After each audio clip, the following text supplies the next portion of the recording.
माझी मुख्यमंत्री महोदय आणि उपमुख्यमंत्र्यांकडे माझी मागणी राहील, की जो अतिवृष्टीमुळे जे नुकसान विदर्भ, मराठवाड्यात झालेलं आहे, त्याच पद्धतीने त्यांना ज्या पद्धतीने आपण नुकसान भरपाई देणार आहात, तशीच नुकसान भरपाई या कोकणामधले सुद्धा इथे शेतकऱ्यांना सुद्धा त्या ठिकाणी नुकसान भरपाई दिली पाहिजे. कारण इथली जी शेती आहे, ती काय माहिती आहे की अर्धा एकर आहे, 1 एकर आहे, 1.5 एकर आहे, 2 एकर आहे, अशावरती या भागातला सामान्य माणूस, गरीबातला गरीब माणूस हा त्या शेती व्यवसाय करत असल्यामुळे त्याला त्या ठिकाणी नुकसान भरपाई जरी 50 हेक्टरी जरी दिली, तरी सुद्धा ती तुटपुंजी होणार.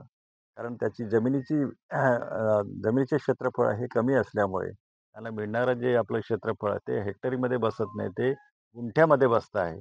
आणि म्हणून त्याला मराठवाडा आणि विदर्भाला जे काही नुकसान भरपाई आहे, त्यापेक्षा चांगली नुकसान भरपाई या ठिकाणी देण्यात यावी, अशी मी मुख्यमंत्री आणि म्हणजे शासनाकडे मी या ठिकाणी मागणी करतो. ॲक्चुअली मागच्या वर्षी जसं वादळ आणि वाऱ्यामुळे जसं नुकसान झालं होतं, त्याही पेक्षा यावर्षी आता भाताचं पीक जवळ-जवळ आलेलं आहे, म्हणजे 8 ते 10 दिवसामध्ये या भागातील लोकांनी त्याची म्हणजे आपली कापणी केली असती असं.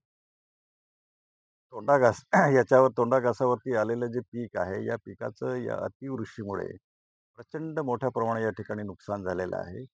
शेतीच्या शेतं या ठिकाणी पाण्याखाली त्या ठिकाणी जी सखल भागातली जी शेती आहे, त्या सखल भागातील शेती मोठ्या प्रमाणात त्या ठिकाणी पाण्याखाली गेलेली आहे. पूर्णपणे खाली पडलेली. त्याच्यामुळे तिथल्या आदिवासी बांधवांचंच नव्हे तर या भागातील आगरी आणि कुणबी बांधव असतील, जे शेतकरी आहे किंवा वाळवंट असतील, तिथल्या शेतकऱ्यांचं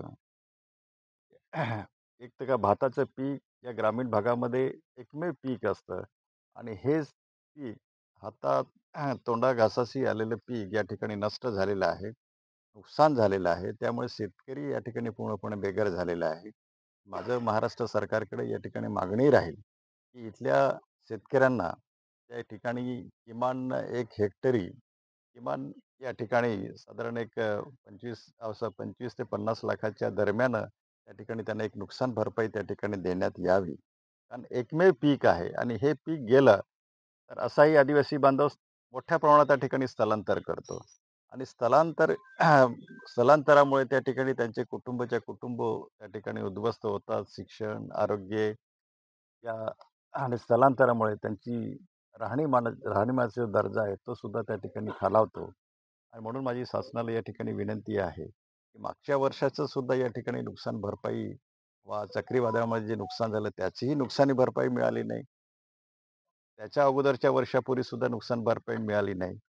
आणि म्हणून या वर्षी जे भाताचं जे नुकसान झालेलं आहे, किमान आता तरी शासनाने या ठिकाणी चांगल्या प्रकारे नुकसान भरपाई द्यावी, ही या ठिकाणी मी मागणी करतो.